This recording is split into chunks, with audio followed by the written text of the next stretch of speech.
Déménagez en toute sérénité avec AGS, spécialiste du déménagement en Outre-mer. Numéro 1 dans les DOM-TOM, AGS offre des services de qualité. AGS expédie tous vos colis, conteneurs personnalisés ou partagés à des prix compétitifs et prend en charge le transport de votre véhicule depuis sa propre plateforme jusqu'à sa destination. AGS s'occupe de toute la documentation douanière. AGS, le meilleur conseil et le meilleur prix. Demandez votre devis gratuit sur notre site ags-déménagement.com. ags-déménagement.com.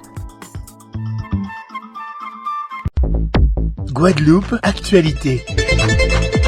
Comme je vous le disais tout à l'heure, on commence cette édition avec l'incendie qui a eu lieu ce matin à Pointe-à-Pitre, quartier La Loge. La ville en elle-même s'est mobilisée pour venir en aide aux habitants. Plusieurs maisons ont été totalement embrasées. Soutien, solidarité ont été mis en place et sont toujours en cours. Des enquêtes sont actuellement en cours pour découvrir l'origine de l'incendie. Un reportage de Nicolas Hachi. On a été appelé ce matin pour un feu concernant plusieurs habitations, donc à l'adresse indiquée.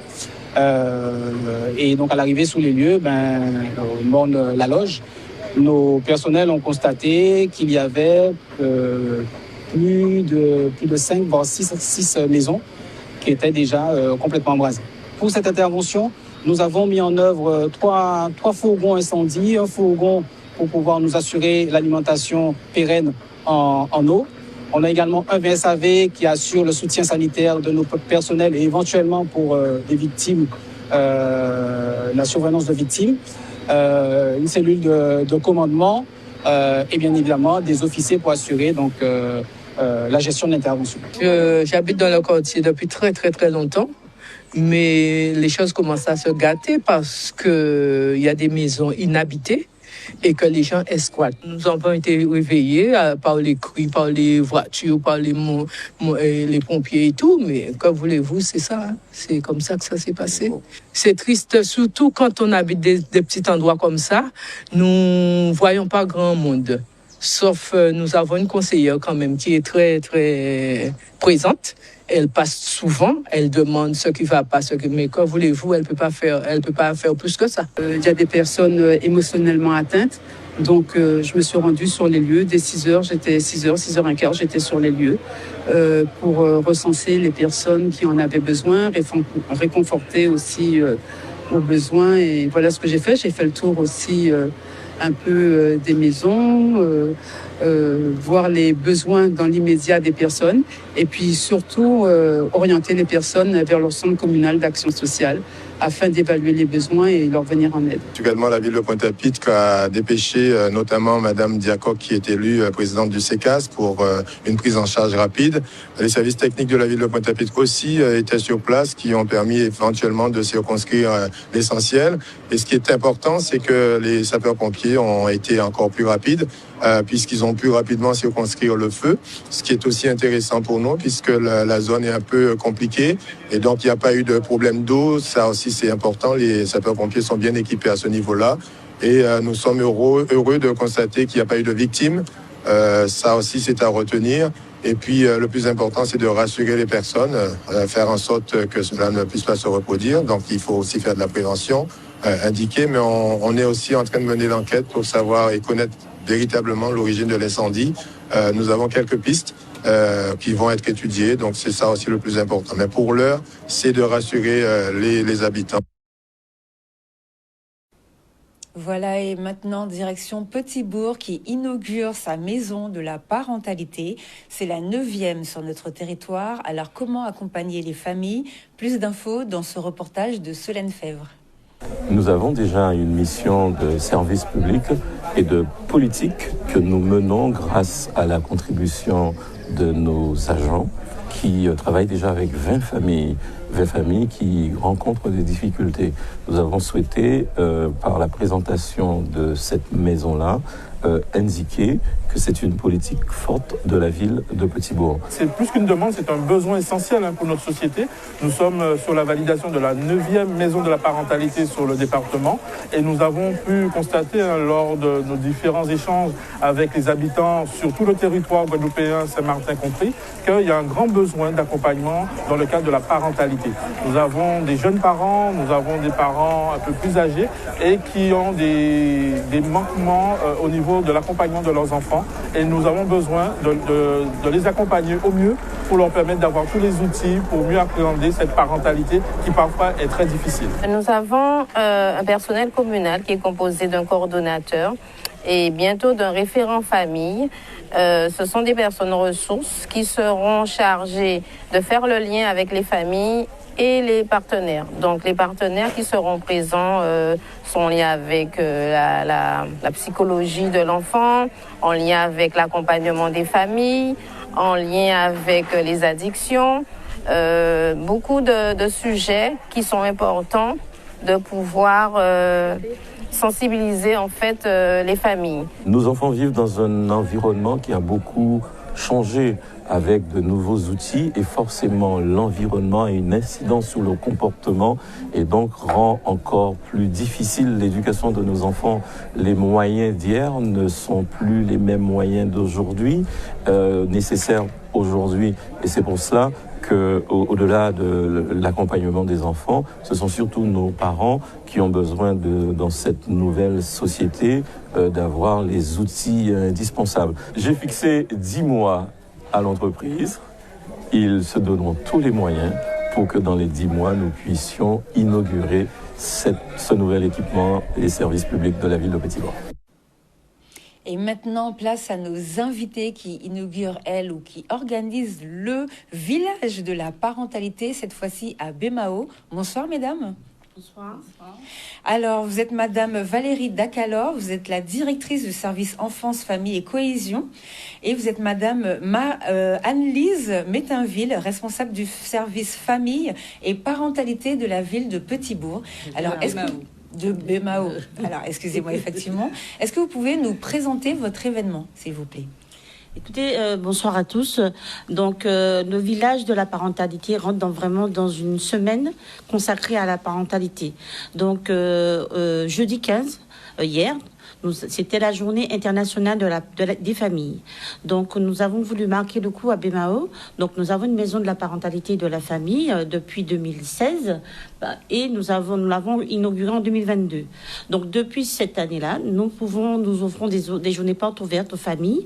Nous recevons des familles en difficulté, vulnérables, qui ont des problématiques particulières, aussi bien dans la famille, en tout cas la famille, la mère, le père. La famille nucléaire, mais aussi l'accompagnement dans l'éducation de leurs enfants.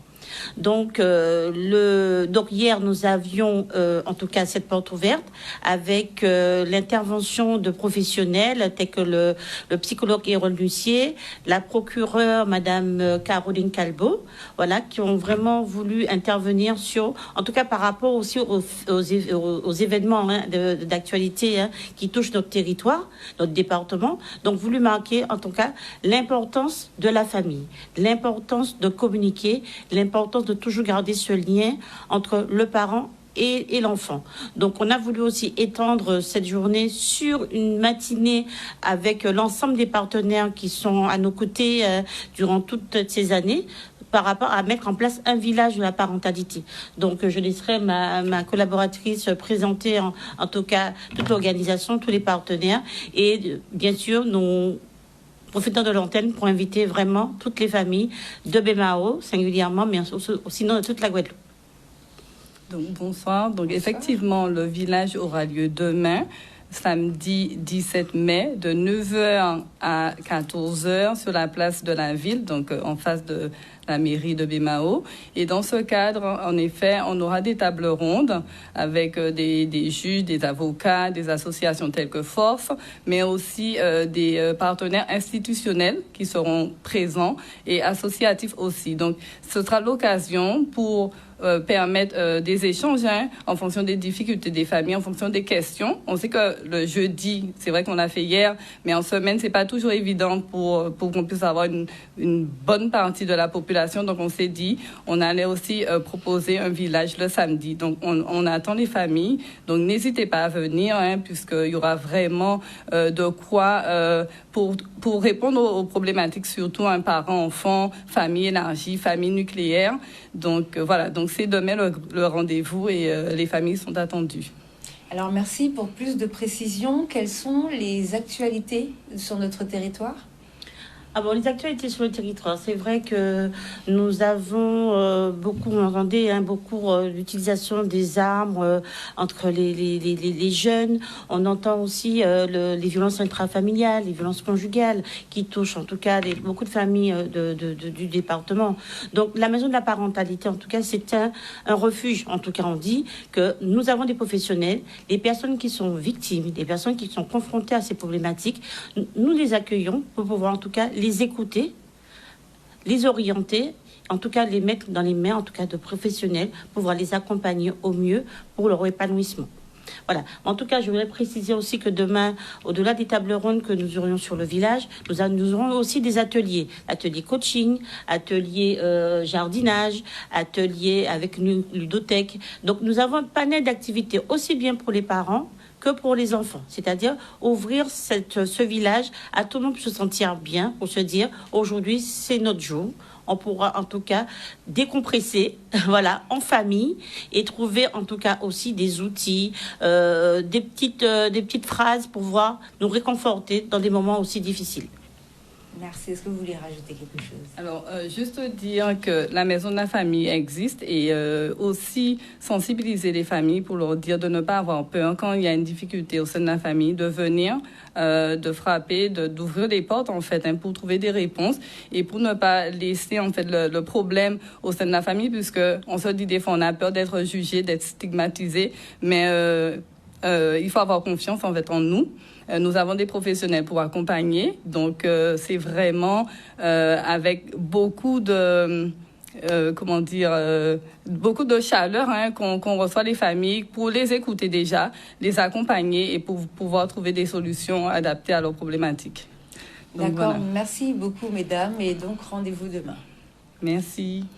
Merci. Et sans transition, les écoliers des Abîmes ont été invités à découvrir les merveilles de la vie maritime, dégustation de produits frais, découverte des métiers de la mer, apprentissage de la biodiversité de notre territoire et préservation de nos océans.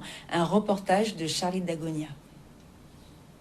L'objectif aujourd'hui, c'est de permettre aux enfants de découvrir les merveilles de la mer.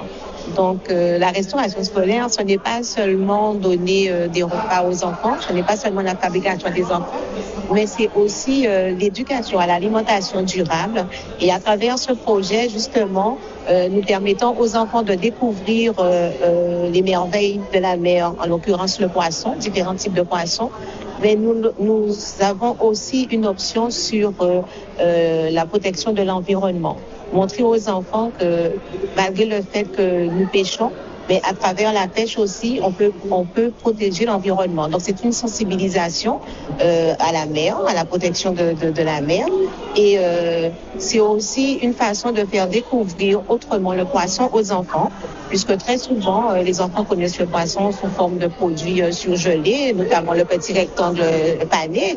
Alors que pendant cette période, sous cette semaine autour de la mer, nous avons permis aux enfants de découvrir et de déguster des produits frais.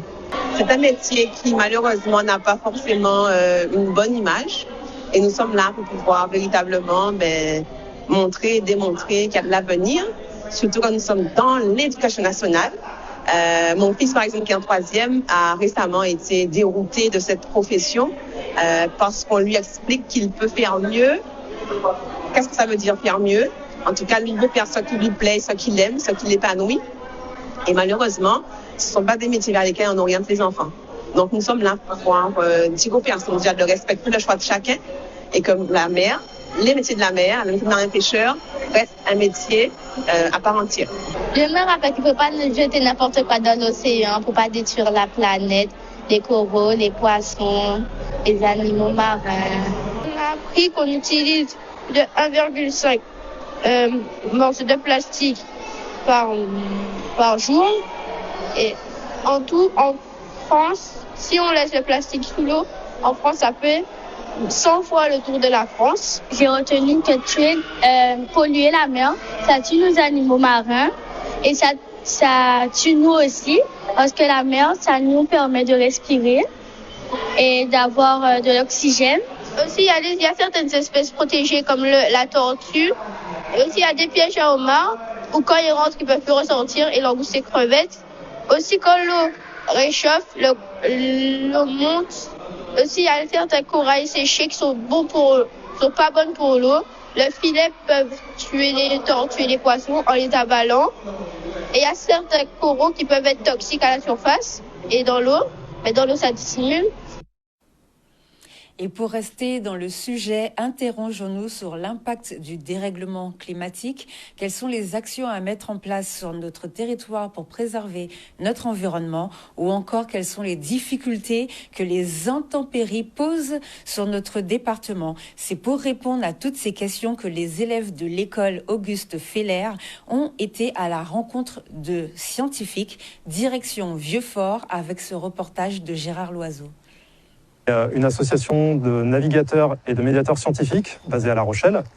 Et nous sommes en Guadeloupe depuis 3 mois pour proposer des ateliers de médiation scientifique à destination des scolaires, allant du CE2 jusqu'à la 3e environ. Donc c'est des ateliers qui visent à sensibiliser les enfants sur l'impact du dérèglement climatique, les changements du climat qu'on observe depuis plusieurs décennies, et du coup leur impact sur l'océan et jusqu'ici en Guadeloupe. Nous, on a plutôt l'habitude d'aller en Arctique pour des expéditions avec des scientifiques. Et on est ici pour un projet de recherche avec des étudiants sur la mangrove. Et on en a profité du coup pour lier tout ça et expliquer du coup l'impact du dérèglement climatique de l'Arctique jusqu'à la Guadeloupe. Ça s'est très bien passé. Effectivement, ce matin, nous sommes là avec la classe de CM1, CM2. Donc, nous avons pu à notre tour bénéficier des ateliers scientifiques. Et puis, toute la semaine, ça s'est également très bien déroulé. Les élèves ont vraiment apprécié pouvoir bénéficier de ces ateliers autour de l'environnement. Et scientifiques, ils ont pu manipuler, faire des expériences, découvrir le trajet de ceux qui vont pouvoir participer à ce voyage. Et nos élèves sont vraiment ravis. Oui, c'est une opportunité qui est offerte aux élèves. De bien comprendre les phénomènes climatiques, de bien comprendre l'environnement, ce qu'ils vivent, dans quel cadre ils vivent, les effets climatiques, le changement, les difficultés que nous avons parce qu'ils vivent des intempéries. Et donc, c'est un apprentissage, mais vraiment un apprentissage pratique pour leur permettre de mieux comprendre un petit peu cette nature et puis les difficultés que nous avons actuellement quand il y a ces intempéries. Je pense que c'est une très bonne opération pédagogique, toujours très pédagogique. Et les partenaires que nous sommes, nous avons énormément de satisfaction à voir qu'ils participent activement à cette activité-là. C'est l'année autour de la mer. Donc nous avons initié pas mal de projets avec nos élèves, essentiellement de cycle 3, autour de la préservation de l'environnement, autour de la mer. Et nous avons également fait plusieurs sorties scolaires. Et c'est vrai que ces ateliers scientifiques viennent compléter nos projets scientifiques. Et enfin, savez-vous parler devant un public pour présenter une thèse? C'est à cet exercice que se sont exercés les participants du concours Ma thèse en 180 secondes, donc en 3 minutes. Et pour cette 7e édition, direction l'Université des Antilles avec ce reportage de Maxime Morel. C'est un défi, 180 secondes, 3 minutes, présenter des années, des mois de recherche. Vraiment un défi qu'ils ont pu tous relever avec brio, puisque les 4 candidats ont convaincu le jury quant à leur capacité à rendre des choses complexes, faciles, accessibles et compréhensible par un public non averti. C'est un exercice extrêmement complexe puisqu'il s'agit d'expliquer à un public non connaisseur, non averti, des travaux relativement pointus. Ce qui est difficile aussi, c'est que c'est face à un public, tout le monde n'est pas forcément à l'aise, il y a forcément une notion de stress à gérer, donc ils ont été accompagnés aussi par une coach. On les a mis vraiment en condition pour qu'ils puissent réaliser dans les meilleures conditions possibles l'exercice qui est encore une fois très très difficile. C'est une occasion en or pour moi de présenter mon sujet à des personnes qui ne connaissent pas, qui sont complètement naïves et je suis très émue forcément d'avoir été choisie par le public, c'est un grand honneur pour moi et d'avoir pu représenter mon laboratoire aussi et voilà. C'est un très grand honneur pour moi de représenter mon école doctorale mais aussi l'Université des Antilles. Par la suite, j'aspire à représenter non seulement les Outre-mer mais aussi la France. C'est un grand privilège pour moi de faire connaître aussi le domaine dans lequel je travaille parce que la chimie des matériaux, c'est encore quelque chose de flou pour la plupart d'entre nous. Certains ont entendu pour la première fois ce domaine de recherche et j'espère non seulement faire connaître ce domaine, mais aussi prouver que ma thèse a une utilité et une perspective d'avenir. Ça a été très difficile de les départager puisqu'ils n'ont pas démérité, ils se sont tous illustrés, ils ont tous été excellents en matière de vulgarisation. Maintenant, le prix du jury a fait l'unanimité et on a de grands espoirs là concernant au national puisqu'elle s'est démarquée pour sa capacité à captiver le public mais aussi à nous représenter avec notre culture et le sujet qu'elle représente au national. Au News Radio, assis outremernews.fr. On radio avec Info Guadeloupe, Martinique, Guyane, Réunion, Mayotte et surtout, musique pour tout le monde. Attention.